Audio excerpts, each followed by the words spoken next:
for sure in a relationship, because I grew up in the household, like I told you, and I feel like a lot of men our age kind of grew up in a household of supporting our spouses or supporting the household versus serving. And there's like a massive difference, right?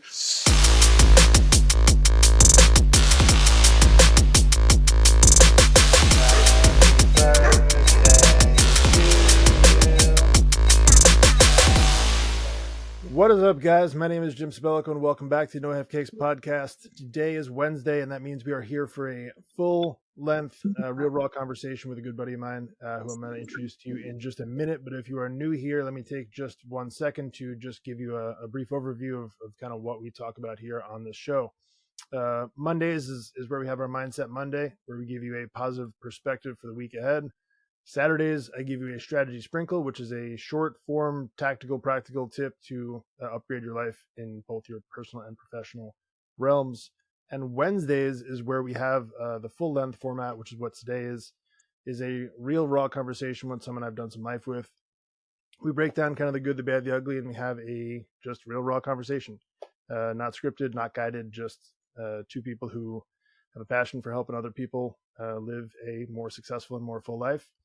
And with me today on that adventure is a man who has lived some life, a man who, a Marine, SWAT, business owner, father, a man who has been a lot of things and a lot of places and continues to excel in really climbing out of any adverse situation you could throw him in, like on top, carrying 16 people behind him, and just someone who I've seen time and time again come back. Like, man, I can't think of any situation that you could throw this guy into where he's not going to come back victorious and with like 7 trophies. And just, man, I am constantly inspired by just watching this man live life. So having the opportunity to share Travis with you here was an honor. So Travis, man, I'm honored to have this conversation with you, brother. Appreciate you, Jim. Look up to you and love all you do. So it's an honor to be here. Thank you, man. Would you start us off by just giving us a little bit of a background? I tried to do my best, but man, you've lived some life. So if you just share with me and what we got going on. Sure. So life for me started not much too unique than some other stories out there, right? Fatherless home, abusive alcoholic father figures in a broken home childhood type of deal. Long story short, that really led me to a life of like, if it's going to be, it's up to me kind of thing. And led me through a life of ego and pride and accolades and all the validating things that you really grow up seeking when you don't have that as a child. That pushed me into team sports, then from there into the military, and then from there into law enforcement. Through those different trajectories, definitely learned a lot about brotherhood, a lot of kind of blood thicker than water concepts, and a lot of what not to be as a man, as a human being, as a leader, as a follower. Learned all the dumb tax you could pay in those environments, and as you can imagine, in some of those careers, whether it be military, whether it be law enforcement. As a cop, I was in SWAT, hostage rescue, narco. I was a detective at a task force around DC, Baltimore area. Saw plenty of life, as you'd say, or the underbelly of life that most don't get to and shouldn't have to experience. That gave me perspective in life. And I found myself in some different situations, being the guy that's got all the accolades, Officer of the Year, Detective of the Year, SWAT team leader, lead detective, what have you, to finding myself very quickly on the other side through, I was involved in an accident, and that didn't end well. And public made me the public enemy very quickly and threw me on a national stage of put me in jail kind of conversations. And you find out really quickly when you go from being the guy to the public enemy number one, who your friends are or aren't, what life is about and what it's not. find yourself in a lot of questioning situations of who you are, why you are, and everything in between.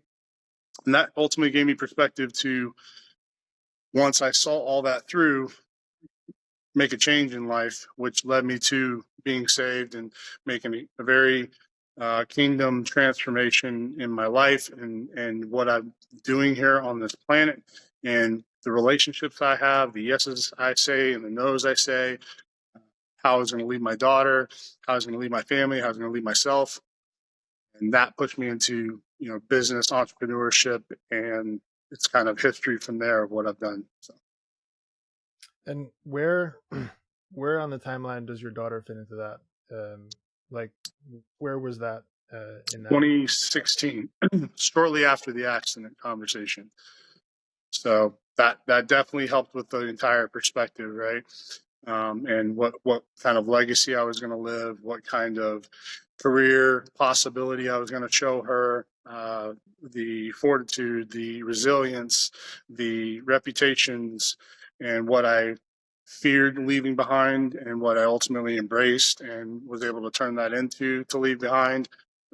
Probably couldn't have been a tougher but more necessary time to have a daughter. Yeah, and I mean, having a daughter myself, like, there's something different about like the father-daughter relationship. Yeah. Um,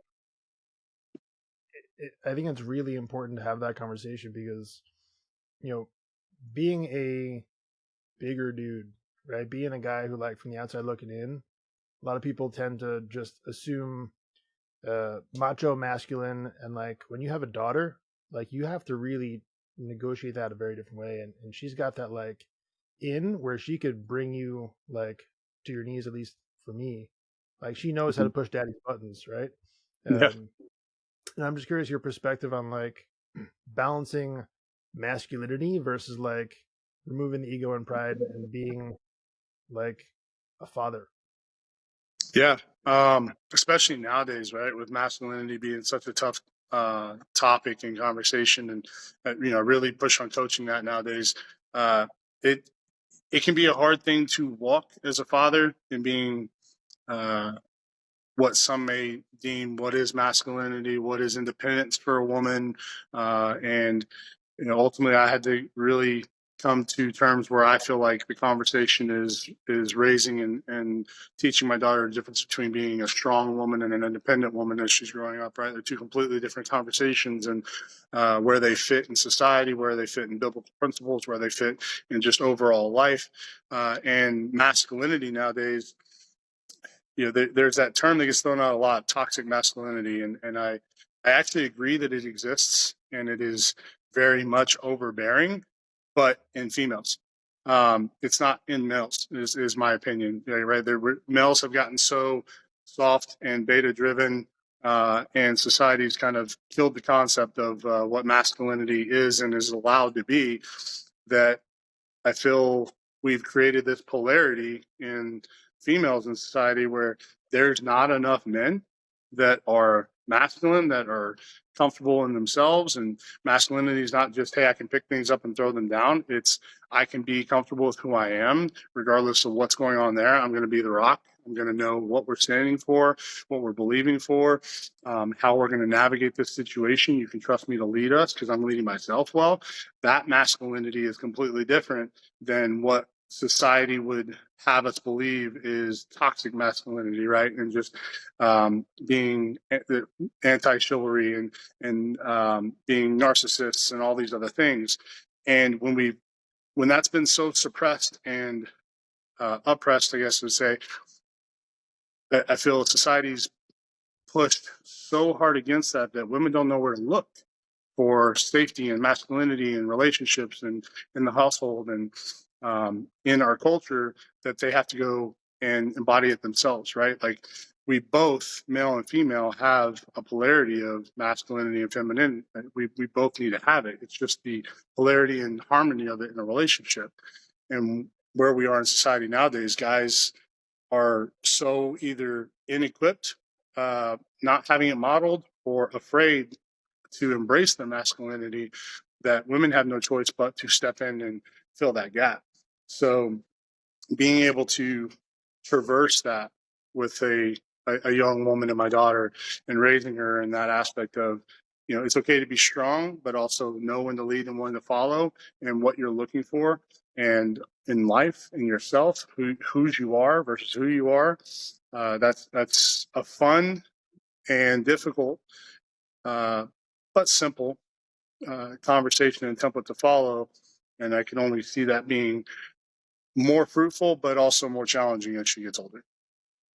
Yeah, and it's like you said, it's so critically important to have that conversation, because I think when you look at any relationships that I've seen, or even just society as a whole, I think largely you're right there that there's so many women who are operating heavily in their masculine energy because they sort of have to, and that sucks, and I hate seeing it. I want nothing more than for you to be able to be in your feminine energy and not have to tap into that masculine side. Right. And I think that there's so many people who are afraid to be masculine. First of all, I think there's a large part of the society that doesn't even know what masculine is anymore, because I think the term has just been destroyed. But there are so many people who I think are afraid to be masculine because they're afraid of being canceled or offending somebody, or causing some big issue, where having that masculine role model is more important than it ever has been. Yep. What 100%. From your perspective, like, what does it look like to be masculine or to be a man? Contrary to most belief, I feel like being masculine can come off soft to a lot of people, and what they perceive, right? Being able to be vulnerable and acknowledge your imperfections or your weaknesses, ask for help, and whether it's repenting or just saying, "Hey, I don't know the answer to this, but I'll figure it out. We'll find it out. I'll put the right people in the right place." The opposite holds so true nowadays, that guys are, I have to take it all on my shoulders. I'm not allowed to ask for help. I got to pretend that I know everything, and I got to pretend that I'm not afraid of anything. I just take everything on, right?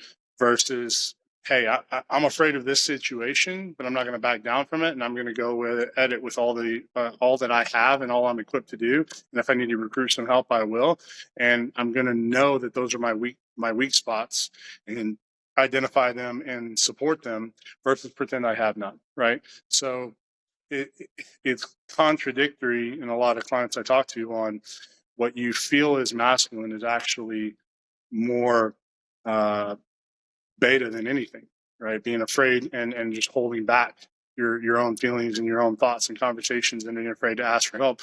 What true masculinity and true strength looks like is being able to expose all that, knowing that it doesn't make you any less of a person. It doesn't make you any less of a value contribution to the scenario, the situation, or what you're doing on here in your purpose-driven life. Not having a purpose, or not having core values, or not reading the Bible, or whatever some people may deem as weak or soft, is actually the weakness that people just expose, and society would have you believe otherwise, to keep you restrained to those confines. Yeah, I'm hearing also a lot in that it's fear. Like, I think there's a Yep. lot of unknown, and there's a lot of, man, what if I'm judged? What if other people have an opinion about me? Or how do I find that example of what it looks like?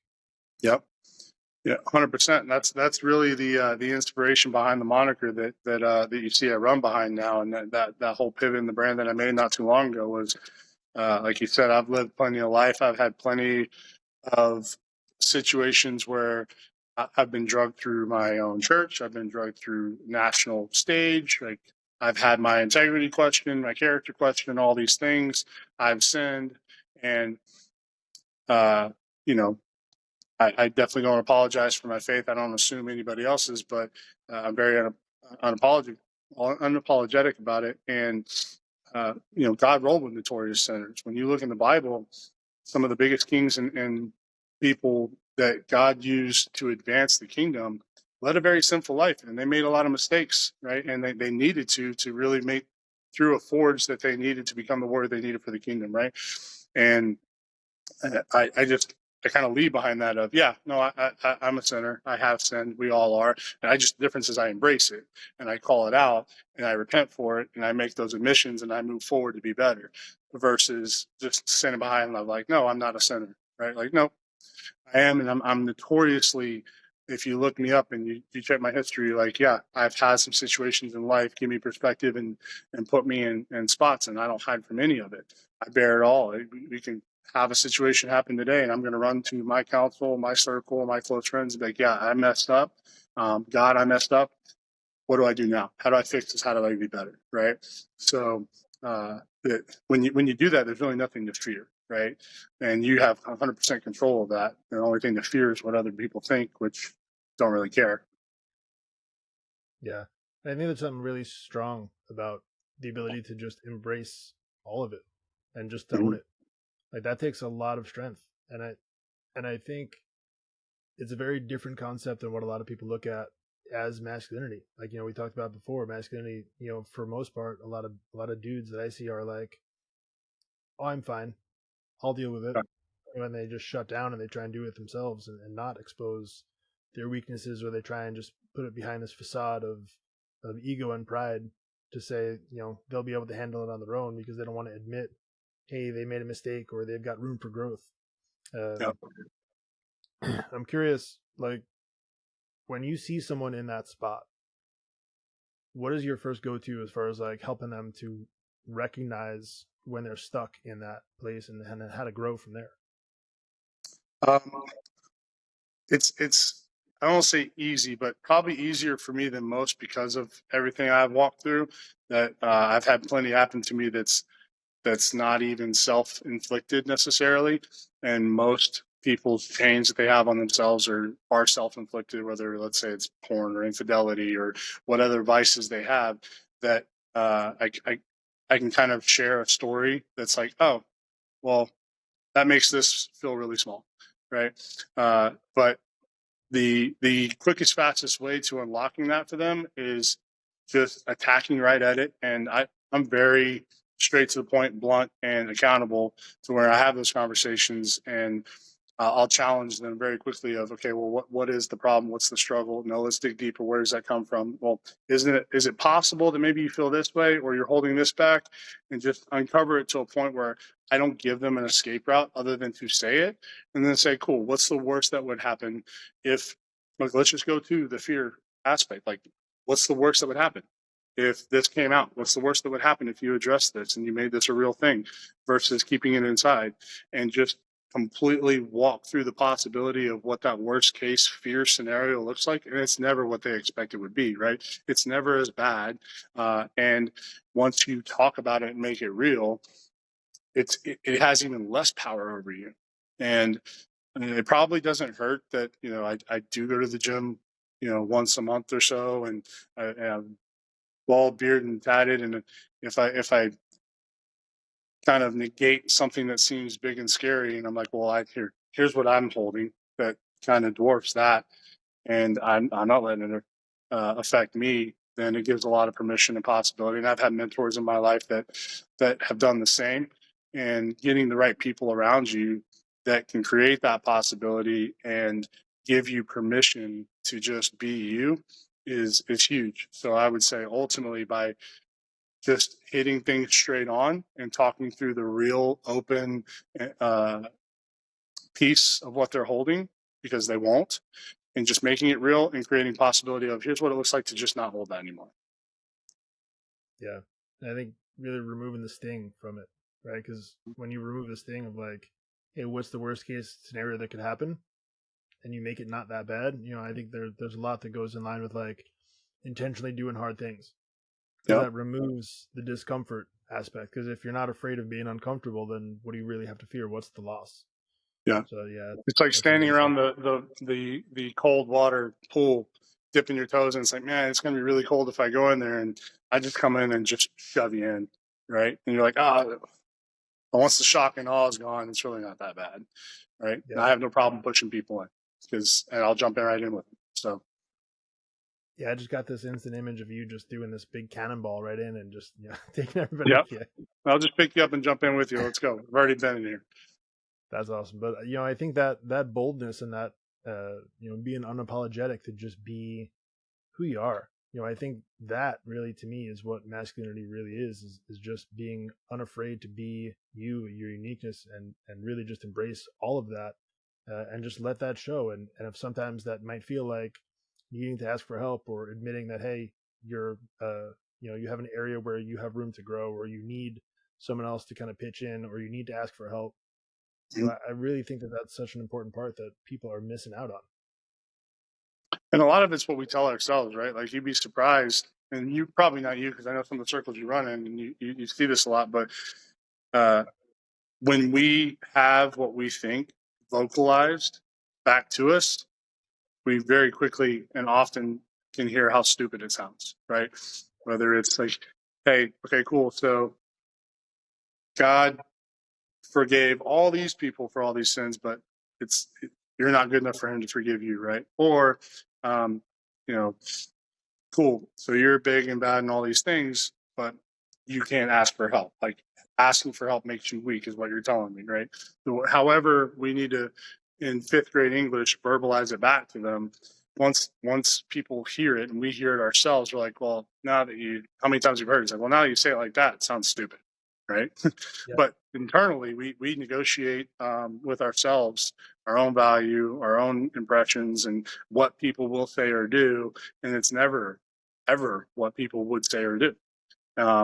Just like at the gym, most people are that are new to the gym are worried about being looked at and whatnot. So, gyms have mirrors everywhere for a reason, because everybody's looking at themselves. They're not paying attention to you, right? So verbalizing that back to people and watching their faces of like, oh, well, when spoken aloud, it sounds really dumb, right? Yeah, well, that's so important though, and I think that also emphasizes the importance of having that tribe around you, or at Mm-hmm. least one or two people who are willing to kind of say the hard things. Yeah. Because, yeah, when you got someone around you who's not afraid to either be offended or offend you, because like, hey, you're not looking to be offended, you're looking to grow. And I think Yep. that intentionality really changes things for people. That it does. So, how do you think this translates to the business realm? So, like outside of your past law enforcement and military career, and outside of being a dad, like you're also a very successful entrepreneur. So, what does that look like in that space? Um, so it's on differing levels, right? Whether it's building teams and working from mid-level management down, or right at the top with a C-suite or CEO or whatnot, is um, it's a lot of the same, because what we what we do in life, we typically mirror in our business, or vice versa, right? So a lot of our bad habits or fears we project onto our own workplace, our team, our employees, however that looks. A lot of times we'll be fearful to hire replacements or hire a team that could threaten us with their growth. And all that is a projection of fear and how much growth we don't have, right? So being able to talk with leaders and even entry level team members of like, hey, what's the possibility? What's the future? Why are you here? It's not just to collect a paycheck. Like what is possible for you, and how do we get you there in life? And hey, what's holding you back, business owner? Why you won't let them handle the cash register? What's the fear? And just identifying those things right up front, whether it's in an interview or follow up, and making it more about the person than the position, really has exponential results. Like I think one of the first businesses I had was a franchise location, and I remember having an entry level part time person. She was a teacher, making a very good six-figure salary after 30 years, and just there part time with me. It came to one day, I was like, hey, I'm quitting and I'm coming to work here because God told me to follow you. And I was like, whoa, I need to step up my leadership, because I see a delta, but I don't know how long that will stay there, right? And being able to own that and not fear it, because so many employers would be like, well, no, like you just stay part time. Like I run this place and whatnot. And one of the businesses I have is a management company that takes on struggling businesses, small businesses, franchises, and goes in and just completely, we level up the team and increase revenue. Most of the time, it's just taking the owner out because their limiting beliefs and their fears are creating a ceiling for their team, not allowing them to grow because they're afraid of what other people will do. And really that comes down to their own fears and their own insecurities internally, and they don't address them, or they're feeling that void of need with their team and their business, right? So whether that's at home with a husband or in a business with their team, it's all the same conversation because we're mirroring it in both sides. Often we exasperate it at work and we multiply and magnify it because we have more channels that we feel valued, and we allow ourselves to vomit that insecurity downward in what feels like control and delegation and limiting our team's growth because we never want to lose that sense of value, right?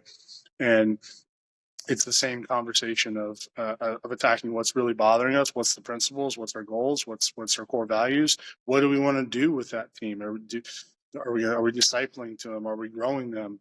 Are we adding value to their life, or are we just giving them a spot to earn a paycheck? And if we're not adding value, is it because we don't feel like we have value to add to their life? And if that's the case, then let's address that and walk that back and figure out why, and we'll fill those holes. And then you watch the entire team flourish, right?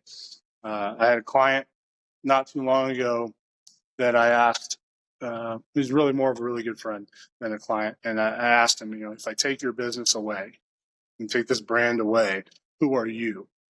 And his answer was, I cease to exist.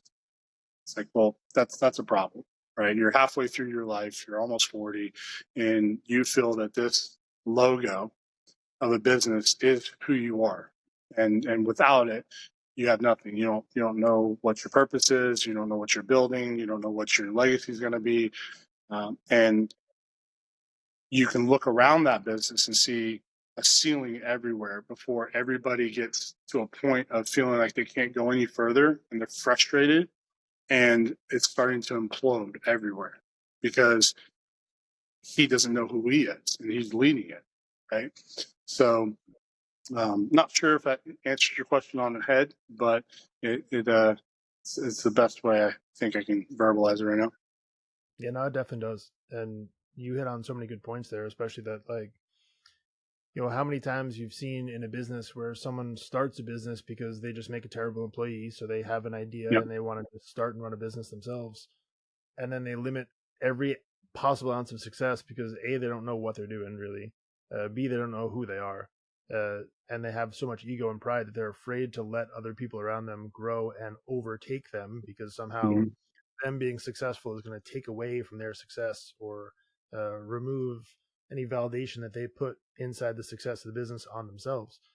Yep. And yeah, it's such a good point because when you look around at the businesses that are successful, they have people in them who are leading them, who are, healed, who've gone through the work to kind of remove that ego and pride and let other people around them be better, because it's Mm-hmm. not just about them getting the credit, but it's about like, hey, what are you doing as a business and what is the end goal? Are you serving the customer, or are you just like here to have people who are just really serving you so you can get a paycheck and pat yourself on the Yep. back and say you're the boss?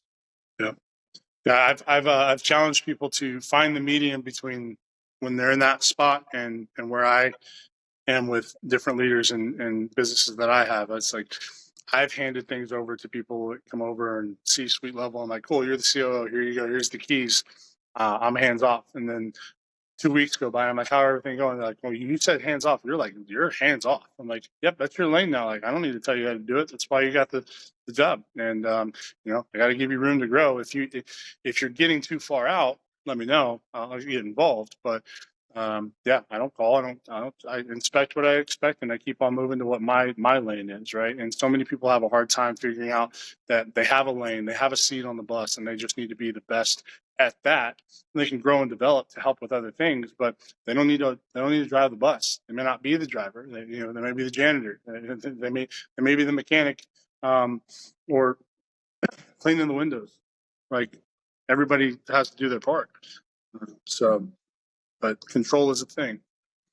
Yeah. And I see that mirrored, like you said, too, in so many relationships. Like you come and look at someone's household, and you maybe have one spouse who is just a shell of themselves and just kind of showing up barely, and the other one has to work both roles and try and just overtake, and it just creates so much of a mess. Or there's that Yep. one person who maybe tries to do it by force because they're a control freak or whatever it is, and they want both roles. Maybe they don't trust the other person. The other person Yep. just either shrinks or leaves. Man, you're speaking. That is something that took me a long time to learn, for sure, in a relationship, because I grew up in the household, like I told you, and I feel like a lot of men our age kind of grew up in a household of supporting our spouses or supporting the household versus serving, and there's like a massive difference, right? And being that lighthouse versus being the tugboat that we might have really perceived over time, and just like, no, we're going to do things this way, instead of being like, well, I think we should do things this way, so I'm going to do it first and let you catch on, and I'm going to keep doing it until you figure it out. And if you don't, I'm going to keep doing it until you follow, right? Like, Right. I remember being in a relationship, which I'm no longer, but wanting to be at church and like, hey, I think we should go be prayed on right now. It's like, well, no, I don't want to. And I got upset, right? And I'm like, well, of course you don't want to. Like, we clearly are going through some stuff. We should probably go get prayer right now. And instead of making it about like, well, I think we should go and making it a tiff, it's like, no, in retrospect, I should just like, okay, cool, stay here. It's all good. I'm going to go get prayer for us. And I'm going to go do this every week for the next 6 months if I have to, until one day you say, you know what, I want to come with you, right? That difference of mindset is definitely takes some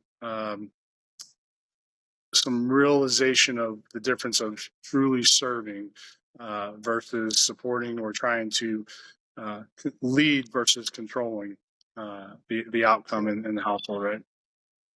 It is. It's such a good point, and I think so many times, like, yeah, I've been in situations before, like in relationship, where you have the mindset where you're trying to figure the other person out, where like it's not your responsibility to figure them out. Mhm. It's your responsibility to understand them and like serve them and love them. Yep. And hey, if they're in a different season, cool. Let them be in that season. You don't have to figure out like how do you change the inputs to manipulate the output. That's just a losing game. But like when you can understand them for who they are and what season they're in and support them and like let them do their thing, right? They're in a season for a reason. And you got Yeah. to continue to do your thing and show up how you are. Otherwise, you're going to be stuck in this losing battle forever. And more Like, often than not, we don't even know who we are in those moments. We don't yeah, even understand what we are. And it wasn't until I learned, at least for me, that I really am like a vessel and a conduit in the relationship. Like, my job isn't to understand this person, and my job's not even really to love them per se. It is to be a conduit for God to love them through me in a way that only He could, and to serve them in a way only that He could through me, right? And once you make that shift of like, well, what am I here to serve and do that he can't do unless it's through me, then he completely changes the shift that you have in not only in an intimate relationship but in all those relationships, right? Business, yeah. personal, professional, you name it. I think you touched on a great point there. Is it really helps you to figure out who you are, which Yeah. I think a lot of people really struggle with figuring that out. Like they just Yeah. assume the role that society gives them, or maybe that they were uh, given from a past relationship or their childhood where they said, "Hey, this is who you are," and they run with it because they just Yeah. haven't done the work or they're afraid of finding out the real answer because it maybe might change some stuff or might force them to seek some difficult conversation or have to grow in an area. Yeah. But take it a step further, you can't know who you are unless you know whose you are, right? So Yeah, that definitely was a starting point for me. yeah, and that's a whole other conversation too because there's so many people who may have grown up going to church, Mhm. so they've like their parents dragged them there every Sunday just because it was the thing that they were supposed to do, but they had religion but never relationship. Um, I'm curious your take on like the difference between those two. Oh man, that's an episode in itself. I was born and raised Mormon. My first wife was Jehovah's Witness. My second wife was Jewish. I wasn't saved till 2019. So um, Wow.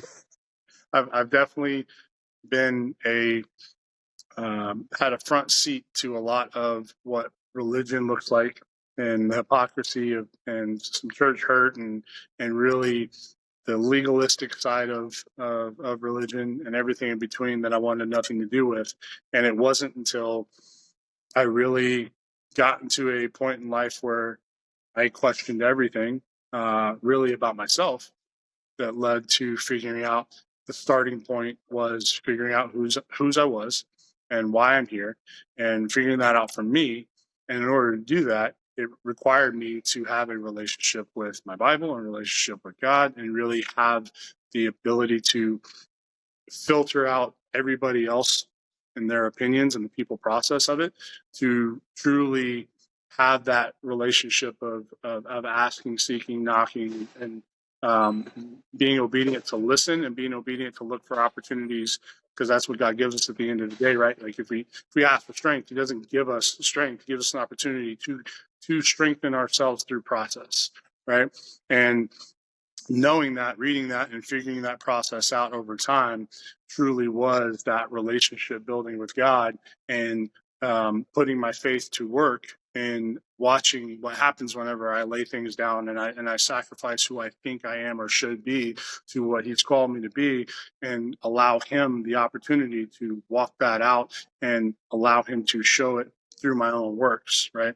And that's truly what it is in my opinion, is our relationship with God is what we believe He's called us to do and called us to be, and walking that out by faith to see how that comes to fruition in our lives and through our lives, and being able to say, no different than a kid may say to his parent of like, okay, I won't quit football this summer because you said I don't have a choice and the team needs me. I don't want to be there, but you're saying the team needs me. So I'm going to show up and then we win the championship. And it's like, I got the MVP trophy because the team wouldn't have been able to do it without me, but I wanted to quit. Thanks, Mom, Dad, for not letting me quit. I'll listen to you next time, next year, or whatever the next challenge is, right? Like we can so understand that in a day-to-day worldly view, but biblically and from a faith perspective, we have such a hard time doing it. But once we put God to the test and we really put ourselves to the test in that faith, it, I mean, it, it's, it becomes fruitful in a exponential way that is undeniable. But it takes us really putting that faith to the test. Yeah. And that's trying to figure out the faith component is, I think, really scary for a lot of people. Like, as you're saying that, I'm imagining law enforcement in Baltimore probably shows you some scary things. I imagine trying to figure out how to have faith and how to trust being even scarier. Yeah. Like trying to figure out, how does this work? Am I going to be okay if I actually have faith and build trust? And man, it's something that I don't think you can really explain until you walk it out. Yeah. Walking out definitely is a big piece of it. And there's ways to simplify that. And, people have such an easy time believing what the FDA says or whatever, right? Like, it's like, oh, doc says we can do this, so I can trust that. It's like, really? You have a hard time trusting your own life with what you're in control of? But I said something to a friend the other day that it clicked for him. And like, I don't cuss much, but this would lose it would lose its impact if I didn't. But in law enforcement and the military and just in life in general, a lot of people go through saying like, shit happens. It does, right? And I challenged him the other day. I said, shit happens or shift happens. The only difference is faith. It's that S, right? Yeah. That's literally the only difference. Something happens to you. If you have the faith that it's happening for you and through you, then it's a shift. It's not shit, just shit happening to you, right? So it can be that simple on how we look and approach things. Yeah, no, I mean, you're so right. And I really think that little faith component, like I talk about what it means to live a no have cake life. Like that doesn't just mean showing up for your son's birthday. That means like really accepting nothing but a complete whole cake in every area. That's your fitness, that's your finance, that's your relationships, that's your faith. Like it's not just, hey, you could be a great husband and a great boss and then have no spiritual journey. We look at priorities a lot, and your faith, your relationship, your family, yourself, like Yeah. your business at the end of that. I see so many people put their business as the first thing and faith is non-existent, and they wake up every day and they're just living this Groundhog's Day where they wake up and they're already behind the eight ball, where they feel like every day is an emergency and nothing is going right and they're just Yep. stuck. And I see it so often that it's just the priorities are totally backwards and some of them are just completely missing. Yep. 100%, man. Priorities are a thing that get overlooked, and they take a back seat in so many conversations with so many different people. Like even clients that I have that I'll ask them their core values, and they have them written out. That cool.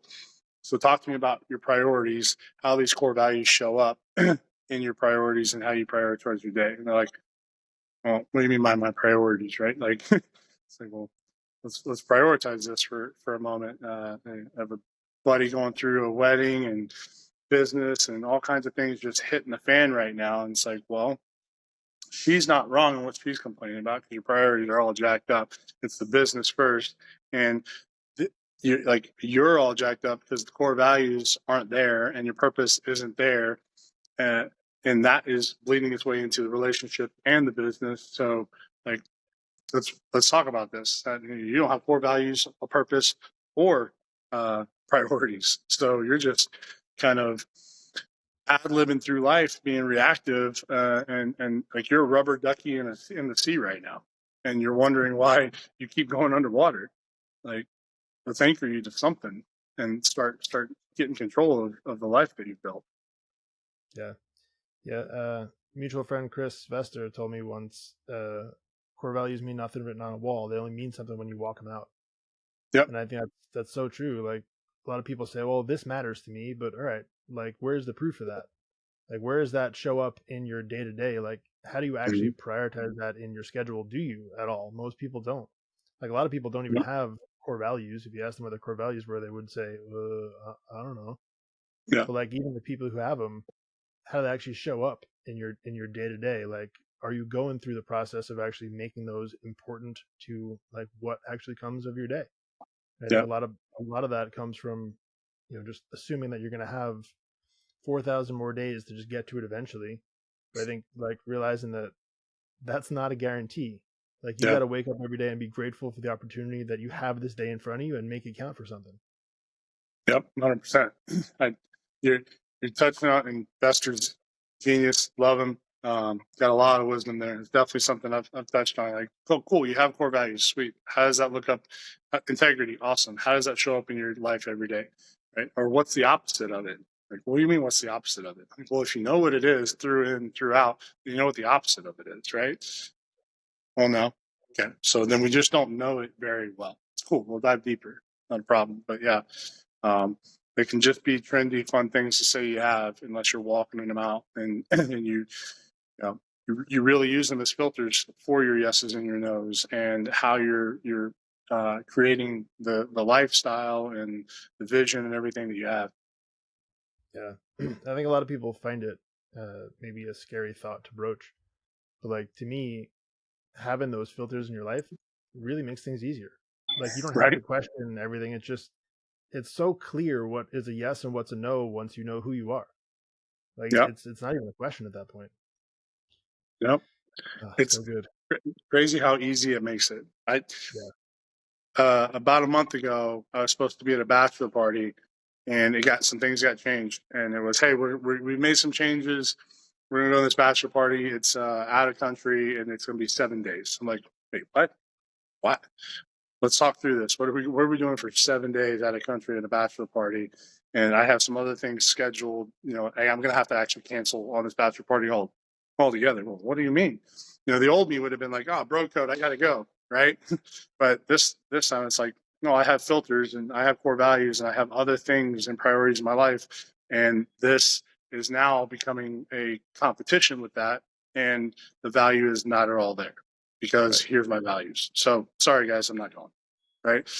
Made it super easy, and I didn't feel bad about it, and I didn't have to question about it, and really they didn't have to question me too much because they're like, well, that's who we expect them to be. So Yeah. I mean, everything lines up like that. Mhm. The expression discipline equals freedom. Like, I don't think could be emphasized enough. So many people think like discipline is a cage. But like when Yeah. you really are disciplined with who you are and your actions and your decisions, then it makes life so much easier. Mhm. So man, this has been an amazing conversation, and honestly, I cannot believe how fast this conversation has gone. So before I run out of time here, I do want to ask you 2 additional questions, if I could. Sure. Question number 1: if you've got one piece of advice to give someone to give them a better day today, like one piece of tactical advice, what would that be? Um, One piece, and that's always the question that's never easy to answer, right? Uh, it would really be put yourself first in all areas, right? So whether you're and I use this a lot of times with people, like whether it's the girl that just got through with a breakup and can't figure out if she wants to date again or whatnot. It's like, cool, put yourself first. If you're not dating yourself as many times as you think you should date that guy, you shouldn't be doing it, right? What are your values? Who are you? Like, put yourself first, meaning in your job search, in your life search, in the family you want to create. Who are you to, and are you everything that you would want to be in that dad for the kids that you want to have, in that employee or employer that you want to have for the team that follows you? Like, put you first in self-worth and self-care and your spiritual practices, your physical practices, and in liability and accountability, right? So just always putting yourself first, good and bad, and just being real with yourself, right? That is probably, I would say, the most important thing that people just subject themselves away from nowadays, with all the people pleasing and judgment and whatnot that people are in fear of. But I'd say put yourself first would be one. Yeah, that's so good. Such good advice that, man, it's simple in theory, but people just don't apply it ever. You're so right. Last question for you, a bit of a curveball. You and I are celebrating some life together. What is your go-to cake choice? Cake choice. Cake is hard because I'm not a big cake fan. I would tell you it's always key lime pie. But I would say carrot cake. And there's a specific place in Dallas that I'll tell you to go to. We'll have to try it next time you're here. But if I had to choose cake, it's carrot cake. But I'm going to choose key lime pie because I'm going to be different. All right. I'll throw curveball back. You know what? That's if there's key lime pie in the menu, I will never not have it. I'll take Right? that for sure. Yeah, There you go. good one. Wow, that's an answer I haven't heard before. And wow, now I really need a piece of key lime pie. So thank you for that. Right? Yeah. Always got to switch stuff. It's been an honor to have this conversation, and I can't thank you enough for that. It served me tremendously, and I'm sure that a lot of people get some value out of this. Is there any way that people can support you, follow you? Where do we go from here? Yeah, you can go to my website, travisayla.com, and from there, social links, everything's there. So I just want to add value and serve the best I can. So I always invite people to, whether it's book a call or shoot me a DM on Instagram, asking questions I can help them. I'm here to serve. So yeah, I appreciate you having me. It's been a great time, and yeah, appreciate it. All right, brother. We'll share some carrot cake pretty soon.